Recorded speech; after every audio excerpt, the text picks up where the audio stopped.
This is the Raw Life Health Show. Raw Life. Everybody, here we are with Joel Brody. Joel's been a raw foodist for quite a long time, and he eats an organic diet of raw fruits and vegetables, 100%. And Joel's going to talk a little bit today about why it's more important to eat organic than unorganic food. So Joel, introduce yourself, tell everybody who you are, and then tell us what you have to say. Well, I'm really not a raw food guru the way Paul is. I just happen to like raw food. I know the results of eating raw food, which are splendid, wonderful, but there are some problems because it's not always easy or convenient to get organically grown food, but it must be done.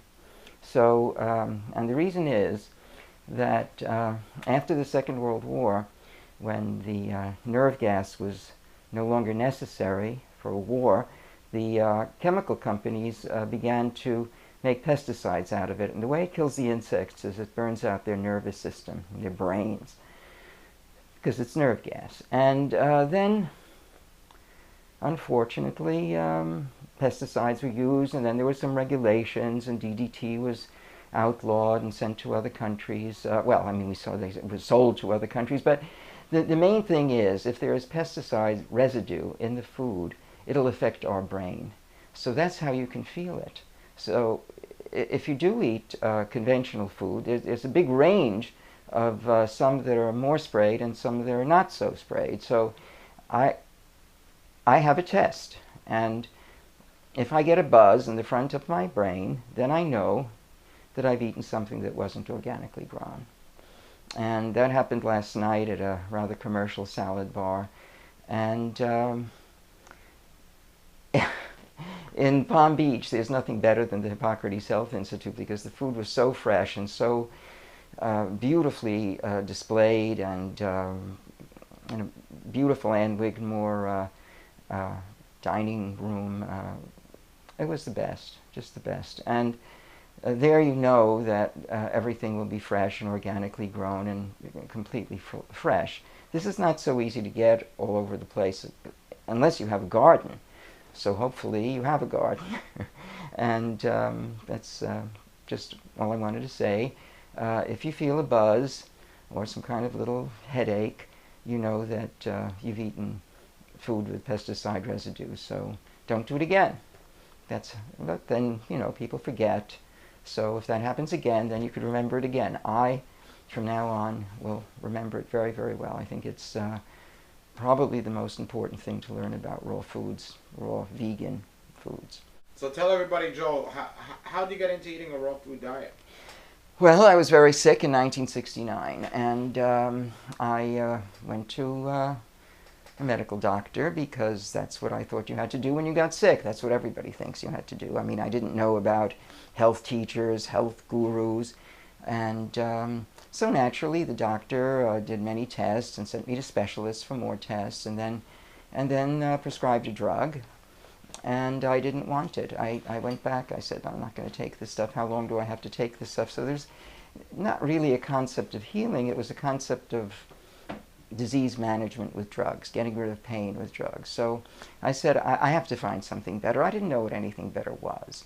And he wished me luck. He was a very nice man. And he just said, he took me to his desk, showed me in a big book that this is the disease that I had, and this is the drug that goes with that, and that's what he gave me, and he did his job. And he said he learned this in medical school. So anyway, I left that. That's when I became a medical dropout. Haven't been back since 1969. And luckily, because I spoke French very well, a friend of mine invited me to Tahiti, where he had won a prize to go there for a month. It was in 1970. And it was glorious, and I ate with the natives, and I spoke French with them. And then the food was divine. It was so fresh, so pure, so absolutely, well, organic, and just beautiful, aesthetically beautiful too. So then, after 3 weeks of that, and I also met a lot of vegetarians there, I felt great. I wrote to the doctor, and I said I did find a better way, and I'm calling it health, but unfortunately that's not what is taught in the medical school, because he had learned pathology, which is disease, and pharmacology, which is drugs. So that is not what interested me. It will interest a lot of people. If doctors are watching it, don't worry, you'll have plenty of patients. Everybody wants this. And it's because they want to continue what causes the problem without ever finding out how that could be stopped. So when you become interested in raw foods and being a vegan, then you reverse the cause of all of these problems. And then you don't have to medicate it, But that's not what everybody's going to do. So this is a rare case. Let's say I'm a rare case. I'm not going to threaten anybody's profession. One of the things you often teach about is conformity in the world, how conform it is today in their diet and the way they look and the way they act and so on. But in essence, we should be individuals, and individuality will really keep us healthy in all areas of stresses. Can you talk more about being individual versus conforming to the standard and what the standard is? For many years, I was a college professor, and I taught courses in art history, especially about the Italian Renaissance. That was a period of supreme individuality where it was absolutely prized. And of course, today it's not. People had long beards. They had individual hairstyles. They had individual clothing styles. It was a period where individuality was really exceptional. But today, most people want to do the same things as their neighbors and want to fit in. I never had that feeling that I had to fit in.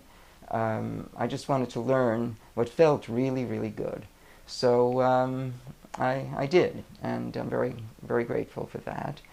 So the point is, if you do raw foods, you can escape from all of the drugs and the treatments and the operations. And I like to skip. I like to be like a squirrel. I can scamper. Well, I can't scamper up a tree as fast as a squirrel, but I think the squirrel would not be able to do what he does if he ate cooked foods. It's just not possible. I don't think a racehorse would win a race if the racehorse ate cooked grass.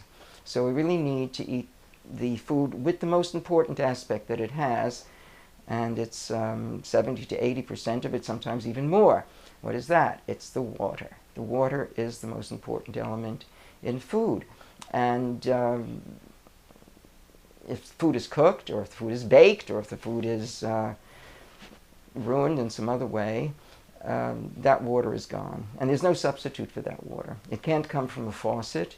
It's the water that's beautifully filtered in through the roots and the twigs and wherever the fruit or vegetables come from.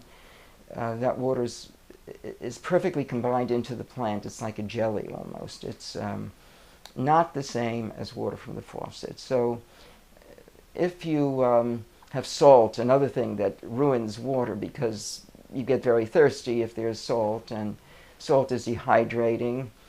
And as we can see, when people get old, they dry out. Who wants that? So we want to keep moist and in the right way, and that will keep us young. I think dehydration is the same as aging, so we try to avoid it. Thanks for sharing it. Do you have a website? I know you act in some movies and. Well, I do movies now. I'm very glad to have escaped from academia. I enjoy movies tremendously. It's always so different. I love inventing characters. The website is my name, Joel Brody. It's www.joelbrody.com. Brody is B-R-O-D-Y. Joel is J-O-E-L.